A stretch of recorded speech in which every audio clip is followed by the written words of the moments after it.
한 소년의 이야기를 들려드림으로 설교를 시작하고 싶습니다. 이 소년은 어렸을 때에 인생의 거친 광야를 경험한 사람입니다. 자신의 부친의 사업이 망하자 이 가족은 모두 다 미국으로 도망을 갔습니다. 이 소년은 영어를 전혀 하지 못했습니다. 키도 작고 운동도 하지 못했습니다. 학교에서 따돌림을 받았습니다. 바보 같은 노란 동양인 녀석이라며 야유를 받았습니다. 어머니가 돈을 아끼려고 도시락을 싸주었는데 아이들은 그 도시락을 보고 놀려대었습니다. 때로는 우유를 도시락에 붓기도 했습니다. 심지어 아이들에게 맞아 귀가 찢어지기도 했고 또한 사물함에 갇히기도 했습니다. 이 소년은 슬픔 속에 화장실로 숨었습니다. 울면서 하나님께 따졌습니다. 하나님, 왜 제가 미국에 와서 이런 고통을 당해야 하나요? 그때 이 소년에게 주의 음성이 처음으로 이렇게 들려왔습니다. 얘야, 내가 여기 있잖니? 너와 늘 함께 있잖아. 내가 너랑 친구하면 안 되겠니? 하나님, 왜 나하고 친구를 해주시나요? 모두가 날 싫어합니다. 저는 실수로 태어난 거 아닙니까? 저는 태어나지 말았어야 합니다. 그때 소년은 하나님의 뜨거운 음성을 들었습니다. 그렇지 않단다. 나는 내 머리카락까지 세나는 내 하나님이다. 내가 널 만들었단다. 그리고 이 어린아이가 화장실에서 그 주님의 내가 너와 친구가 되어주면 안 되겠니? 음성을 받아들입니다. 주님, 제가 그렇게 할게요. 그러면서 하나님을 친구로 받아들인 그 순간 소년은 마음속에 뜨거운 그 마음을 경험합니다.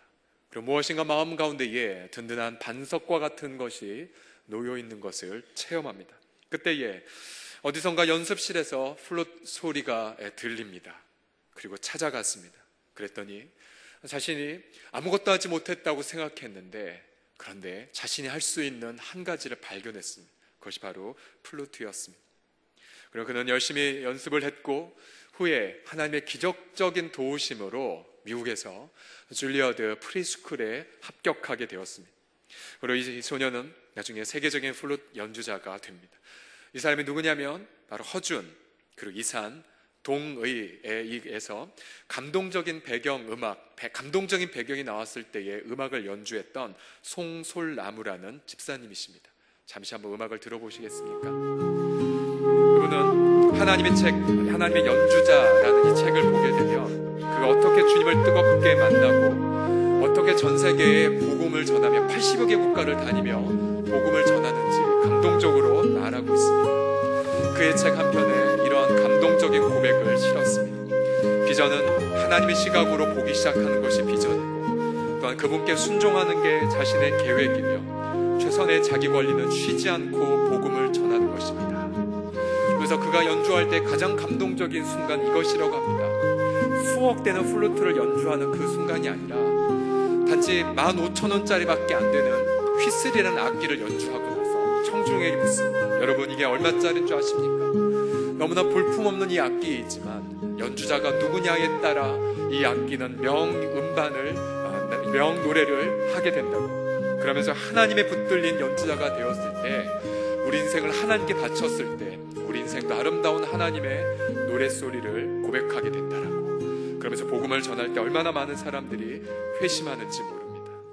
이 사람은 바로 인생의 광야에서 주님을 뜨겁게 만났고요. 마침내 하늘에서 쏟아지는 젖과 꿀이 흐르는 땅을 사람들에게 나누어 주는 그런 인생을 살고 있습니다. 부럽지 않으십니까? 우리 사랑하는 성도님들, 성경에서 말하는 약속의 땅은요, 종국적으로 이 땅에 임하게 될 천국을 의미합니다. 이 약속의 땅은 절대로 이 땅에서 우리가 누리는 부귀나 영화를 의미하지 않습니다. 왜냐하면 주님을 그렇게 잘 쫓아갔던 예수님의 12제자도 모두 다 순교했고요. 지금도 1년에 12만 명 이상 되는 사람들도 세계 도처에서 예수님 믿는 것 때문에 순교하고 있기 때문입니다. 그들의 보상은 이 땅에서 있지 않았지만 그러나 하나님의 나라가 이 땅에 임할 때에 그들은 보상을 하나님의 나라에서 경험하게 될 것입니다.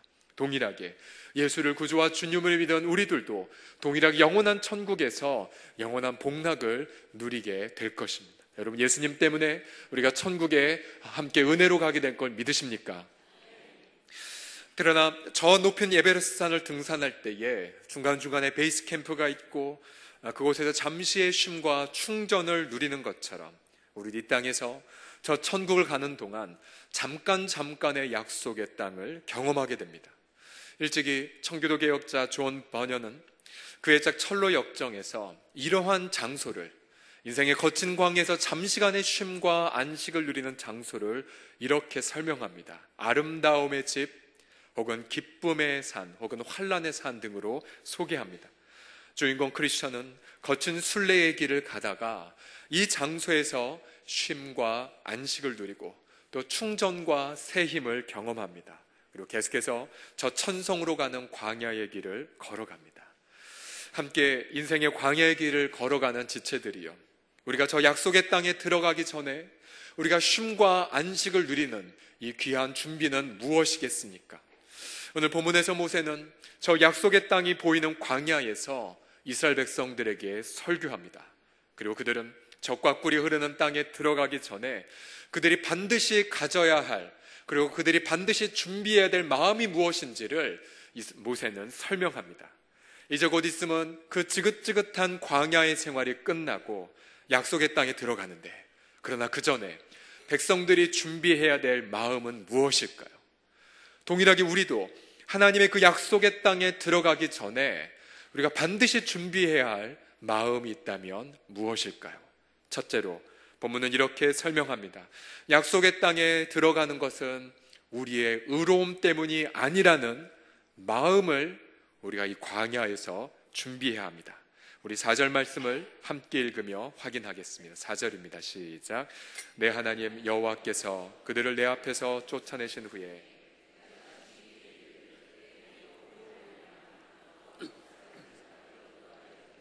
그것을 차지하게 하셨다 하지 말라. 보십시오. 광야의 땅에, 광야에서 이제 이스라엘 백성들이 젖과 꿀이 흐르는 땅으로 들어갑니다. 근데 모세가 경고하죠. 너희 마음속에 나의 의로움 때문에, 쉽게 말하면 너희들이 잘나서 광야를 끝나고 약속의 땅에 들어간다고 결코 생각하지 말라고 말합니다. 5절을 보십시오. 5절도 동일하게 이렇게 말합니다. 함께 읽겠습니다. 5절 시작. 내 마음이 정직함으로 말미암는도 아니요. 보십시오. 공의 때문도 아니고 너의 마음이 정직해서도 아니다라고 말하죠. 더 말합니다. 6절을 보시면은 그러므로 네가 알 것은 내 하나님 여호와께서 내게 이 아름다운 땅을 선물로 주신 것은 너가 잘나서 돼서 된 것이 아니라고 말합니다. 몇 번을 말하고 있습니까? 몇 번을 말하고 있어요 지금? 3번을 강조합니다. 확인 사살을 하고 있죠. 이스라엘 백성들이 가나안 땅에 들어가 가나안 족속을 몰아냈습니다. 그리고 그들이 짓지 아니한 집에 거주했고 심지 아니한 과실을 먹었습니다. 그러나 그 위대한 축복은, 그 감당할 수 없는 축복은 결코 절대로 반드시 그들 자신의 의로움 때문이 아니었습니다. 오히려 모세는 그들이 광야에서 하나님을 얼마나 자주 경록해 했는지를 잊지 말고 기억하라 라고 말하고 있습니다. 우리 6절 끝부분에서 7절을 다 함께 읽겠습니다. 시작. 너는 목이 곧은 백성이니라. 너는 광야에서 내 하나님 여호와를 경노하게 하던 일을 잊지 말고 기억하라. 네가 애굽 땅에서 나오던 날부터 이곳에 이르기까지 늘 여호와를 거역하였으되. 그러면서 이 말씀 이후에 모세는 광야의 40년 동안 백성들의 죄의 목록들을 낱낱이 회고하고 말합니다. 너는 잊지 말라. 내게는 아무런 의로움이 없고 우리가 얼마나 하나님 앞에 경록해 했고 진노케 했는지 너희는 기억하라고. 그러면서 죄의 참회록을 함께 신명기 9장 10장까지 나눕니다. 사랑하는 성도들이여, 작년 9월달 저희 가정은 안식월로 독일에 있었습니다. 아직 홍성교에서는 아무런 소식도 없었습니다. 7월 말부터 시작해서 무려 40일 이상을 기다렸습니다. 제 마음속에는 어느 정도 확신은 있었지만 그러나 소식은 없었습니다. 그런데 어느 날 아침에 일어나서 말씀을 성경 통독하는데 바로 이 신명기 9장 말씀을 읽을 차례가 되었습니다. 말씀을 읽고 있는데요, 이 본문 말씀이 다음과 같이 제게 감동으로 들리기 시작했습니다. 사랑하는 경철아, 네가 서울홍성교회 담임이 된다고 하더라도 네가 잘났기 때문에 결코 되는 것이 아니란다. 네가 준비가 돼서 되는 것이 결코 아니란다. 너의 죄악과 너의 타락함을 절대로 잊지 말거라. 그러면서 본문을 통하여 몇 가지의 말씀을 제게 더 들려주셨습니다. 그러면서 이 말씀을 묵상하면서 그 9월 달에 제가 기다리는 동안 하나님은 제 마음을 준비시켜 주시는 것을 느꼈습니다. 제 아내와도 함께 나누었습니다. 아무 소식도 없지만 하나님이 자꾸만 이렇게 말씀을 주신다. 만약 응답된다면 이것은 결코 나의 잘남 때문에 된 것이 아님을 우리 절대로 잊지 말자고 함께 손잡고 기도했었습니다. 우리 사랑하는 나의 동역자들이여, 저희는 우리 교회 가운데 많은 기쁨의 소식이 들리고 있습니다. 그렇지만 우리 성도님들, 본문의 말씀에 근거하여 이렇게 생각해 주십시오. 절대로 서경철이란 인간이 와서 이렇게 되었다고 생각하지 말아 주십시오. 제가 잘나서 담임 목사로 온 것이 아닙니다. 제 속에는 선한 것이 아무것도 없습니다. 변하지 않은 죄성, 아니 여러분보다 더 타락한 성품들이 제 안에 있습니다. 그런데 우리의 성도들이여, 우리 교회를 새롭게 하시고 또 우리 교회를 건강하게 세우시는 분은 오직 예수 그리스도이심을 믿으시기 바랍니다. 우리 교회를 새롭게 하시고 또 우리 교회를 건강하게 세우시는 분은 오직 예수 그리스도이심을 믿으시기 바랍니다. 죽음을 이기시고 부활하신 예수님 때문에 우리의 예배가 새롭게 될 줄을 믿습니다. 예수님 때문에 잃어버린 영혼이 다시 돌아오게 할 줄을 믿습니다. 성 어거스티나, 로버트 맥체인, 짐 엘리엇, 혹은 데이빗 브레이너드, 디트리 본헤퍼 등 정말 한 사람의 인생이 민족을 치유하고 세계를 변화시켰던 그 인물들, 그분들의 공통점이 무엇인 줄 아십니까? 황홀한 주님과의 만남을 경험하고 또 사람들에게 존경과 찬사를 받았으며 마지막 날까지 낙오함 없이 그 믿음의 길을 완주했던 분들의 공통점, 그 모든 공통점들은요, 모두가 다 자신의 죄악을 철저하게 고백한 참회록을 남긴 분들이었습니다. 어거스틴의 참회록, 혹은 본헤퍼의 그 일기, 짐 엘리엇의 그 일기를 한번 보십시오. 밖에서 보기엔 하나님 앞에 위대한 영광을 체험하는 것 같지만 그들은 자신의 일기장에 눈물로 자신이 얼마나 불순종했고 얼마나 하나님 앞에 실패했고 얼마나 자신이 타락함이 많은지를 그 일기장에 기록으로 남겼습니다. 바로 그 기록, 즉 자신의 잘난 것 때문에 하나님을 체험한 것도 아니고 자신의 의로움 때문에 광야가 맞춰지고 저 약속의 땅으로 들어가는 것이 아니라 그저 하나님의 전적인 은혜 때문에 이 약속을 체험했다는 것들을 그들은 날마다 고백했던 것이죠. 사랑하는 성도님들, 끝까지 믿음의 경주를 완주하고 싶으십니까? 아니면 나의 이 지긋지긋한 광야에 마침표를 끊고 싶습니까? 그렇다면 주 앞에 엎드리십시오. 그리고 자신의 죄악을 주 앞에 열거하십시오. 그리고 내가 얼마나 악한 자인지를 하나님 앞에 인정하십시오. 하나님의 은혜가 없으면 나는 절대로 약속의 땅에 들어갈 수 없더라고. 그러면서 주님의 은혜를 내게 부어달라고 고백하며 나아가는 저와 우리 성도님들이 다 되시기를 예수님의 이름으로 축원합니다. 우리 옆 사람의 얼굴을 보고 이렇게 말하겠습니다. 저는 잘난 사람이 아닙니다라고요. 시작. 저는 잘난 사람이 아닙니다. 약속의 땅에 들어가기 전 우리가 반드시 준비해야 될 마음, 두 번째는 무엇입니까? 두 번째는 약속의 땅에 들어가는 것은요, 하나님의 전적인 언약 때문에 들어간다는 마음을 준비해야 됩니다. 약속의 땅에 들어가는 근거에 대해 모세는 다음과 같이 설명합니다. 신명기 9장 5절을 함께 읽겠습니다. 시작. 여호와께서 이같이 하시면 맹세를 이루려 하심이라. 하나님은 자신을 걸고 맹세하셨습니다. 하나님은 아브라함과 이삭 그리고 야곱에게 이 약속의 땅을 주겠다라고 언약하셨습니다. 이삭의 때에 하나님이 어떻게 언약하셨는지 한번 말씀으로 확인해 보겠습니다. 창세기 26장 3절과 4절 말씀을 함께 읽겠습니다. 시작. 내가 너와 함께 있어 내게 복을 주고 내가 이 모든 땅을 너와 내 자손에게 주리라. 내가 내 아버지 아브라함에게 맹세한 것을 이루어 내 자손을 하늘의 별과 같이 번성하게 하며 이 모든 땅을 내 자손에게 주리니 내 자손으로 말미암아 천하 만민이 복을 받으리라. 아멘.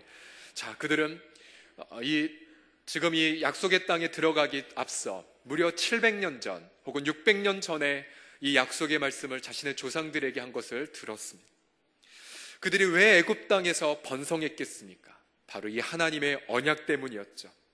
그들이 왜 애굽의 종살이에서 해방되었습니까? 바로 이 하나님의 언약 때문이었습니다. 그들이 그 거치는 광야에서 왜 생존했습니까? 바로 이 하나님의 언약 때문이었죠. 특별히 그들이 광야에서 죄를 범하며 하나님께 심판을 받게 될 때에도 언약이 그들을 살려주었죠. 모세가 이 언약을 붙잡고 하나님 앞에 간구했습니다. 주님, 주의 종 아브라함과 이삭과 야곱을 생각하사 이 백성의 완악함과 악과 죄를 보지 마옵소서. 하나님은 모세의 기도를 들어주셨고 그들의 죄를 용서해 주셨습니다. 바로 언약 때문에, 약속 때문에 용서해 주셨고 약속 때문에 그들이 광야를 지나 약속의 땅으로 들어갈 수 있었지요. 우리 사랑하는 성도들이요, 예수 그리스도의 십자가와 부활의 소식을 듣고 예수님을 믿은 저와 여러분은 지금 이 언약과 무슨 상관일까요? 우리는요, 구약 시대에 살지 않고 있습니다. 우리는 어떠한 시대에 살고 있습니까? 바로 신약 시대에 살고 있지요. 신약이라 함은 바로 예수님이 맺으신 새 언약을 뜻합니다. 우리 주님이 십자가에서 못 박히시기 전날 숙연함 가운데에 새 언약을 맺으셨습니다. 저녁 먹은 후에 잔도 그와 같이 하여 이르시되 이 잔은 내 피로 세우는 새 언약이니 곧 너희를 위하여 붓는 것이라.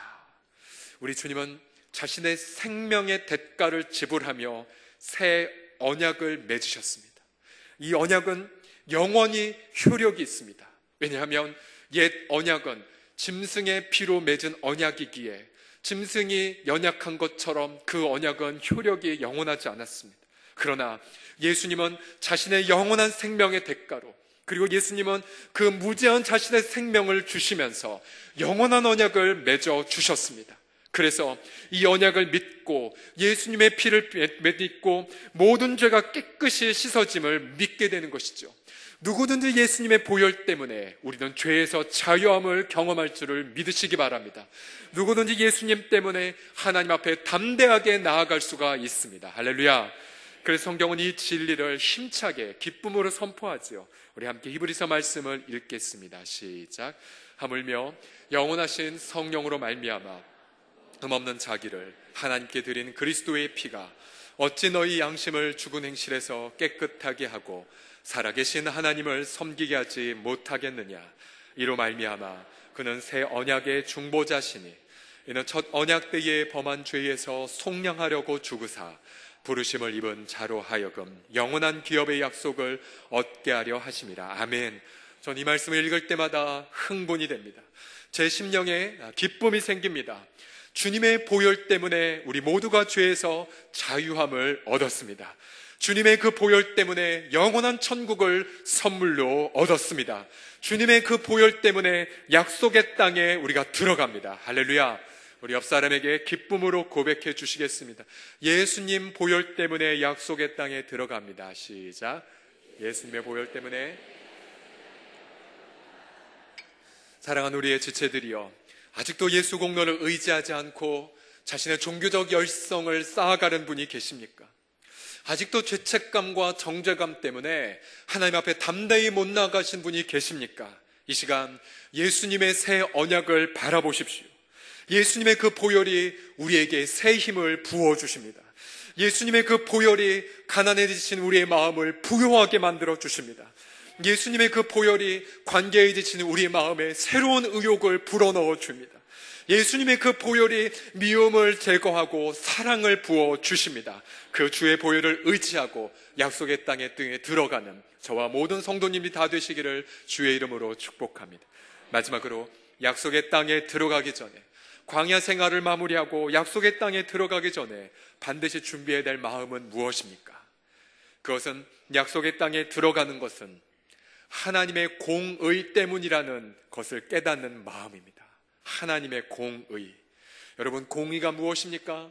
공의는 바로 하나님의 영광을 위하여 하나님의 뜻을 집행하는 것이지요.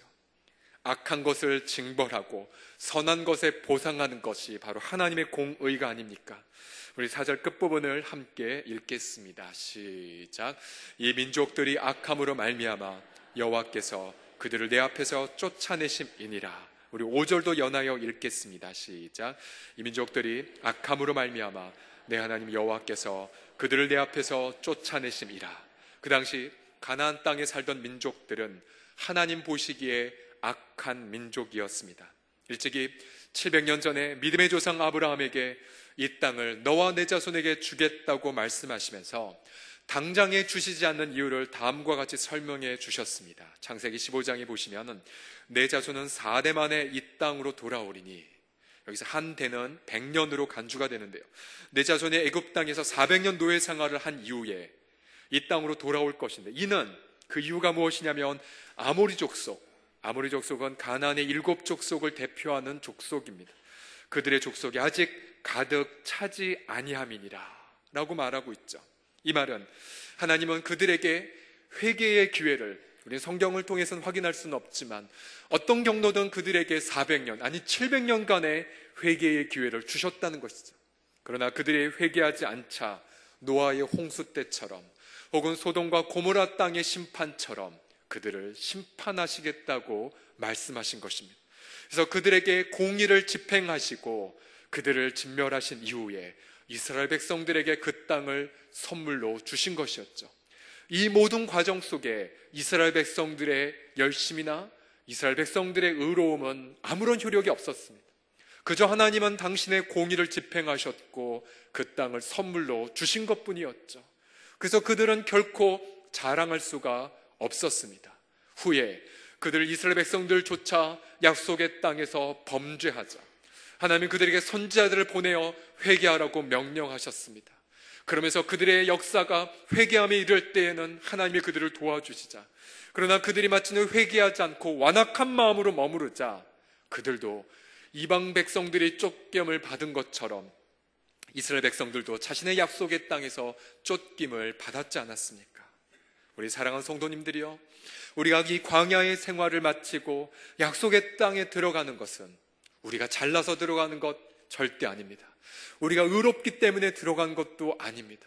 그저 하나님의 전적인 은혜입니다. 전적인 공의입니다. 하나님의 언약 때문에 우리가 약속의 땅에 들어갑니다. 그래서 우리는 이 광야에 있는 기간 동안 우리의 마음을 점검해 보아야 합니다. 내가 과연 이 광야에서 약속의 땅에 들어갔을 때에, 혹은 나의 이 오래된 기도 제목이 응답되는 날, 내가 교묘하게 이렇게 말할까 염려하십시오. 내가 열심히 기도했더니 내가 잘나서 이렇게 응답받은 거야 라고 심중에 생각하는 마음이 있다면 우리 성도님들 광야에 계속 머물러야 됩니다. 철저하게 이 광야에선 낮아져서 하나님이 적과 꿀이 흐르는 땅을 주신다 할지라도, 그리고 기도 응답이 응답된다 할지라도 교만하지 않을 수 있는 마음, 그냥 그래도 하나님이 행하신 거예요, 하나님이 도와주신 거예요 라고 겸손하게 무릎을 꿇는다면 하나님 그 중심을 보시고 약속의 땅을 선물로 주실 줄을 믿으시기 바랍니다. 지난 1991년 9월 우리 교회 출신인 김요한 선교사님이 터키로 파송되셨습니다. 선교사님 우리 교회 중동부에서 사역할 때에 큰 부흥을 경험했던 분이기도 합니다.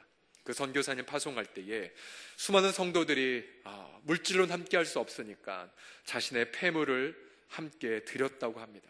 어떤 분은 자신의 친정어머님이 주셨던 그 폐물을 선교사님께 드렸고요, 선교사님 그 폐물을 안고 얼마나 엉엉 우셨다라고 고백을 해주셨습니다. 터키는 복음을 전하기 힘든 이슬람권이죠. 그런데 선교사님의 사역에 복음의 놀라운 역사가 일어났습니다. 터키에서 사역하시는 약 10여 년 기간 동안 터키 전역에 복음의 제자들이 세워졌고, 외국인 선교사님들이 보기에 깜짝 놀랄 만한 역사가 터키 그 무슬림권에서 일어났습니다. 그러나 무슬림 세력은 가만히 있지 않았습니다. 이슬람 과격주의자들이 선교사님을 재판에 거른 것입니다. 그 사역 기간 동안 무려 3번이나 투옥이 되었고요, 이슬람 모독 혐의로 재판을 받았습니다. 급기야 1급 테러리스트로 몰렸습니다. 재판은 절대적으로 불리했습니다.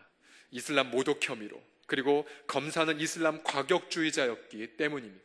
선교사님은 사방에 기도 요청을 했습니다. 지난 2001년 선교사님 자신의 재판 상황을 동역자들에게 알리면서 다음과 같이 기도를 부탁했습니다. 우리의 기도가 때를 따라 이른 비와 늦은 비를 내리시는 주님의 주권하에 크나큰 열매로 응답될 것을 확신하면서 낙타의 무릎으로 섬기신 여러분의 동역에 다시 한번 진심으로 감사를 드립니다. 선교사님은 하나님의 절대적인 주권, 하나님의 절대적인 공의 앞에 자신의 재판을 의탁했습니다. 그리고 덕기에 잃어버린 영혼들을 향하여 하나님의 공의는 복음이 계속해서 쉼없이 방해받지 않고 전해지는 것임을 믿고 간절하게 기도했습니다. 결과가 어떻게 됐을까요? 놀라운 기적이 일어났습니다. 절대적으로 불리한 이 재판에서 무혐의 판결이 난 것입니다. 무혐의 판결. 그것도 이슬람 과격주의자였던 그 검사의 입에서 선교사님 무혐의라고 판결이 내려진 것입니다. 할렐루야. 이것이 바로 하나님의 공의의 집행인 것이지. 그 판결 때문에 터키에서 복음을 증거하는 것에 위대한 전환점이 이 재판정에서 일어나게 됩니다. 그렇습니다. 우리 사랑하는 성도님들, 우리의 인생 광야에서 일어난 일들을 다 이해하지는 못합니다. 또한 그토록 사모했던 나의 기도가 언제 응답될런지도 우리는 알지 못하죠. 그리고 어떻게 응답되고 어떻게 약속의 땅에 들어갈런지 알지 못합니다. 어떻게 나의 광야의 눈물이 그쳐질지 알지 못합니다. 그러나 사랑하는 성도님들, 하나님의 공의가 이루어진 날이 옵니다. 하나님의 주권적인 섭리가 이루어진 때가 우리의 인생 가운데 옵니다. 그때까지 우리는 하나님을 열심히 이 광야에서 섬기고 또한 주의 공의를 이룰 수 있는 복음을 증거하는 삶을 살아가야 되죠. 하나님의 의가 저 하늘에서 이루어진 것처럼 우리 이 땅에서 이루어질 수 있도록 힘써야 됩니다. 깨끗하게 살고 교만을 버려야 되고 열등감도 버려야 됩니다.